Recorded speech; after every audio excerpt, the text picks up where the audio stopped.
మనం సమాజాన్ని తప్పుగా అర్థం చేసుకొని కొంతమంది తప్పుగా ఆలోచిస్తుంటారు. మొన్న నేను ఒక టీవీ దాంట్లో ఒక సాఫ్ట్వేర్ ఇంజనీర్ పెట్టిన నేను ఇదొక్కటి చెప్పి మీకు ఇంజనీర్ పెట్టిన ఒక ఇది పెట్టినమాట. నాకు 60 లక్షల జీతం వస్తుంది, నేను ట్యాక్స్ కడుతున్నాను, నేను ఎందుకు కట్టాలి ట్యాక్స్? నాకేమన్నా మంచి రోడ్లు ఇస్తున్నారా, ట్రాఫిక్ లెస్ ప్రయాణం ఇస్తున్నారా, నాకేమి ఇస్తున్నారు మీరు? అసలు ఇక్కడ ఉండాల్సిన అవసరం లేకుండా ఇక్కడ ఉండాలా, మనము వెళ్ళిపోదాం విదేశాలకు కనిపిస్తుంది అని చెప్పని ఒక ట్వీట్ పెట్టాడు అనమాట. ఎప్పుడు కూడా మన దేశము మన సమాజం గురించి మనం తక్కువగా ఆలోచించకూడదు. విదేశాలకు పోతే ఏముంది, ఒకటే మనల్ని ఏ సమాజం నిర్మింపజేసింది? నువ్వు ఈరోజు సాఫ్ట్వేర్ ఇంజనీర్ గానో ఇంకో ఉద్యోగి గానో ఇంకో గానో నువ్వు పనిచేస్తున్నావు అంటే, నువ్వు ట్యాక్స్లు కడుతున్నావు అంటే, ఆ స్థాయికి నిన్ను బలోపేతం చేసింది ఏ సమాజం? ఇదే సమాజంగా. ఈ సమాజంలో నువ్వు ఒకటి చదువుకోబట్టాక ఒక ఎడ్యుకేషన్ ఇన్స్టిట్యూషన్లో నువ్వు అంటావేమో నేను నా ఫీజులు నేను కట్టుకొని చదువుకున్నానని. నీ ఫీజు నీ చదువు మొత్తానికి సరిపోదు. ఎందుకంటే ఏదైతే ఒక ఎడ్యుకేషన్ ఇన్స్టిట్యూషన్లో నువ్వు చదివావో ఆ ఎడ్యుకేషన్ ఇన్స్టిట్యూషన్కి ట్యాక్స్ లేకుండా గవర్నమెంట్ ఎగ్జంప్షన్ ఇచ్చింది, యాక్ట్లోనే ఇచ్చింది. ట్యాక్స్ కట్టాల్సిన అవసరం లేదు, నువ్వు ఎడ్యుకేషన్ సంపాదించని. అదే ట్యాక్స్ పెడితే ఆ 30% కూడా నువ్వు కట్టాలిగా, ఇన్స్టిట్యూషన్ కట్టదుగా. కాబట్టి నువ్వు 30% సబ్సిడీతో చదువుకున్నావుగా. నువ్వు 30% సబ్సిడీతో చదువుకోవడమే కాకుండా మిగతా 70% నీ కోసం ఫీజులు కట్టడం కోసం మీ నాన్నకు కానీ మీ తల్లికి కానీ శక్తి ఏ సమాజం ఇచ్చింది? ఇదే సమాజం ఇచ్చిందిగా. ఈ సమాజం ఆ శక్తిని ఇవ్వకపోతే, అతని ప్రతిభను గుర్తించకపోతే ఆ 70% ఫీజులు ఆ తండ్రి కట్టేవాడా నీకు? లేదుగా. మరి ఇది కట్టకపోతే నీ చదువు కంప్లీట్ అయ్యేదా? లేదుగా. నీ చదువు కంప్లీట్ కాకపోతే ఏదో ఒక కంపెనీ నిన్ను గుర్తించేది కాదుగా. ఆ ఉద్యోగం 60 లక్షల జీతంతో వచ్చే ఉద్యోగం నీకు ఇచ్చేది కాదుగా. నీకు 60 లక్షలు రాగానే ఈ సమాజం బాగలేదు, ఈ రోడ్లు బాగలేవు, ఈ ట్రాఫిక్ బాగలేదు, నేను ఇక్కడి నుంచి వెళ్ళిపోయి విదేశాల్లో ఉంటే హ్యాపీగా ఉంటుందని నువ్వు అనుకుంటున్నావే, సమాజ ద్రోహం కదా అది. ఎంతమంది ఉన్నారు ఈ సమాజం? 140 కోట్ల మంది ఉంటే దాదాపు 140 కోట్లు అంటే ఏంటి? యావరేజ్గా మనం 5 కుటుంబానికి అనుకుంటే 30 కోట్ల కుటుంబాలు ఉన్నాయి. 30 కోట్ల కుటుంబాలలో నిజాయితీగా ట్యాక్స్ కట్టేవాళ్ళు ఎంతమంది ఉన్నారు? 140 కోట్ల మంది జనాభాకి 9 కోట్ల మంది రిటర్న్ ఫైల్ చేస్తే 2 కోట్ల మంది ట్యాక్స్ కట్టేవాళ్ళు ఉన్నారు అంతే. మిగతా 7 కోట్ల మంది ట్యాక్స్ కట్టేవాళ్ళు కనీసం రిటర్న్స్ ఫైల్ చేస్తున్నారు. ఈ విధంగా అసలు రిటర్న్సే ఫైల్ చేయకుండా ట్యాక్సే కట్టకుండా సమాజానికి ద్రోహం చేస్తున్న వాళ్ళు ఎంతమంది ఉన్నారు? కోట్లలో ఉంటారు. 140 కోట్ల మంది జనాభాకి 2 కోట్ల మంది ట్యాక్స్ కట్టేవాళ్ళు. మనలో నిజాయితీ, మన యొక్క ఏదైతే రెస్పాన్సిబిలిటీ ఉందో ఆ రెస్పాన్సిబిలిటీ మనం సరిగా డిశ్చార్జ్ చేస్తే మనం ప్రపంచాన్ని ఏమైనా అనొచ్చు. మన రెస్పాన్సిబిలిటీ మనం చూడకుండా నీకు బాగా రోడ్లు లేవు, ట్రాఫిక్ ఉంది అని అంటే ఈరోజు నువ్వు కట్టే ప్రతి రూపాయి ఎట్లా పోతుంది? ఒకసారి ఆలోచించండి. నీ రూపాయి ఎట్లా పోతుంది? నువ్వు కట్టే ప్రతి రూపాయిలో కూడా దాదాపు 12 పైసల నుంచి 15 పైసలు మనం ఎక్కడికి పంపిస్తున్నాము? మన రక్షణ కోసం, దేశ రక్షణ కోసం పంపిస్తున్నాం. దేశం ఏమి ఇచ్చింది అంటారేంటి? దేశ రక్షణ కోసం మనం చేస్తూ ఉంటే దేశం ఏమి ఇచ్చింది అంటారేంటి? నేను ట్యాక్స్ కడితే నేను నాకేమి ఇచ్చిందంటే, దేశ రక్షణ నువ్వు కట్టిన ట్యాక్స్లో నుంచేగా, అది కాకుండా ఇంకో నుంచి రాదుగా. నువ్వు అగ్రికల్చర్ భోజనం రోజు పొద్దున్న ఏం చేస్తున్నావు? తింటున్నావు. తినే అగ్రికల్చరల్ ప్రొడక్ట్స్ ఎక్కడి నుంచి వస్తున్నాయి? వ్యవసాయదారుడు వ్యవసాయం చేయడానికి అగ్రికల్చర్ సబ్సిడీ ఇస్తేనే వస్తుంది. ఆ సబ్సిడీ ఎక్కడి నుంచి వస్తుంది? దానికి అయ్యే ఖర్చుని గవర్నమెంట్ భరిస్తుంది. దాదాపు ఆ సబ్సిడీలు అన్ను వాళ్ళు ఇచ్చే రాయితీలు ఇవన్నీ కలుపుకుంటే అదొక 20 పైసలు నువ్వు కట్టే ట్యాక్స్ నుంచి పోతుంది.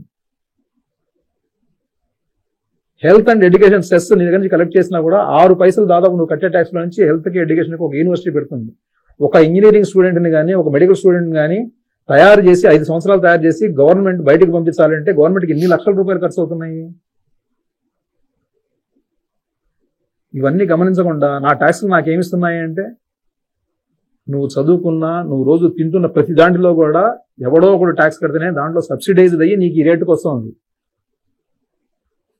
నువ్వు ఇక్కడ గాలి పీలుస్తున్నావు అంటేనే నీకు ఒక విచిత్ర ధర్మం ఉంది. ఈ భారతదేశంలో, ఈ దేశంలో నిలబడి ఇక్కడ గాలి పీలుస్తున్నావు అంటేనే నీకు ఒక ధర్మం ఉంది. ఈ సమాజం కోసం నేను ఇది చెయ్యాలి. సాధ్యమైతే నీకు వచ్చే 60 లక్షలు 30 లక్షలు కట్టు. నీకు 60 లక్షలు ఎందుకు? అసలు 30 లక్షలు ట్యాక్స్ కట్టు. నష్టమేమిటి? ఒక కుటుంబం 5గురున్న కుటుంబము నెలకు 2 లక్షల రూపాయలు బతకలేదా? 24 లక్షలు 20-30 లక్షలు బ్రహ్మాండంగా బతకచ్చు. ఇంకా అద్భుతంగా, అంతకంటే చాలా దారుణంగా బతుకుతున్న వాళ్ళు ఉన్నారండి. మూసి అనేది పక్కకు పోయి చూస్తే తెలుస్తుంది ఎంతమంది గుడిసెల్లో ఏ విధంగా బతుకుతున్నారు అనేది. Is it not ever responsibility to get them up? నేను ఎందుకు కట్టాలని అడుగుతారండి ట్యాక్స్? అది లౌకికంగా కనిపిస్తుంది, లౌకికం కాదు, అది పరమాత్మది. అది కూడా పరమాత్మదే. సమాజాన్ని సమంగా చూడటం కోసము ఎవరైతే డౌన్ ట్రాడన్ గా ఉన్నారో వాళ్ళని పైకి తీసుకురావడం కోసం పెట్టిన వ్యవస్థే పన్ను వ్యవస్థ. అందుకని దాన్ని ప్రోగ్రెసివ్ టాక్సేషన్ అన్నారు. అసలు దాని డెఫినేషన్ లోనే ఉంటుంది ఎందుకు ఇది ప్రోగ్రెసివ్ టాక్సేషన్ అంటే. ఉన్నవాడు కొంత ట్యాక్స్ కడితే లేనివాడికి సౌకర్యాలు ఏర్పాటు చేసి వాడిని కూడా పైకి తీసుకురావడం కోసమని పెట్టిన వ్యవస్థ ట్యాక్స్ వ్యవస్థ. నేను కష్టపడుతున్నావు అంటే నువ్వు కష్టపడుతున్నావు బానే ఉంది, నువ్వు ఆ విధంగా కష్టపడే విధంగా సమాజం నీకు సౌకర్యాలు కూడా కలగజేసింది కదా. నువ్వు అది మర్చిపోతే ఎట్లా? సమాజం లేనప్పుడు నువ్వు ఎక్కడున్నావు, దేనికోసం ఉన్నావు? ఎక్కడో ఒక సాఫ్ట్వేర్ వ్యవస్థకి ఏదో ఒక ఆర్డర్ వచ్చి నువ్వు నాకు ఈ ప్రాజెక్ట్ తయారు చేసి పెట్టంటేనే నీ ఉద్యోగం ఉంది. ఎప్పుడు కూడా దేశానికి నేనేం చేస్తున్నానో ఆలోచించాలి కానీ దేశం నాకేం చేసింది అని అంటే, దేశం అంటే ఎవరు? మనమే.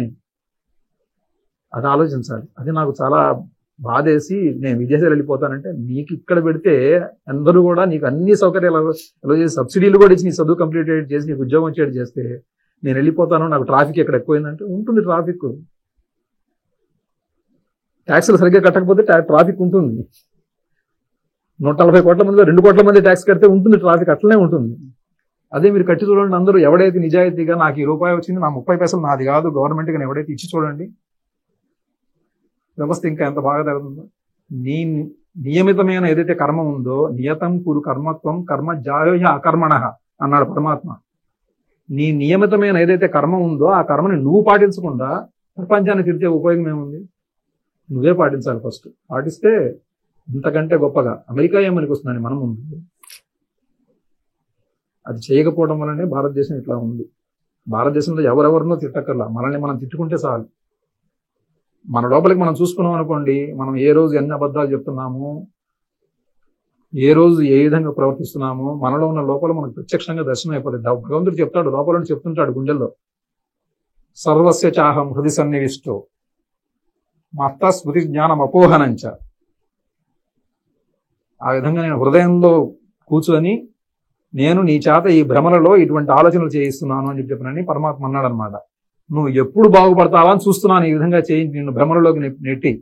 నువ్వు ఎప్పుడైతే త్రిగుణాతీతుడు అవుతావో అప్పుడు పరమాత్మత్వాన్ని అర్థం చేసుకొని నేను ఎదుటివాడికి సహాయం చేయడం కోసమే పుట్టాను అనుకుంటావు. అది భగవత్వత్వం. ఆ భగవద్గీత అందుకనే వచ్చింది. దాన్ని సరైన విధానంలో అర్థం చేసుకోవాలి. ఇటువంటి గొప్ప వ్యవస్థ కానీ, ఇటువంటి గొప్ప గ్రంథం కానీ మానవాళికి ఇంకొక వ్యవస్థ ఇవ్వలేదు, ఇవ్వగలిగిన శక్తి కూడా లేదు ఆ వ్యవస్థకి. సనాతన ధర్మ సంస్థ ఈ వ్యవస్థ మాత్రమే ఇవ్వగలదు. ధన్యవాదాలు సార్.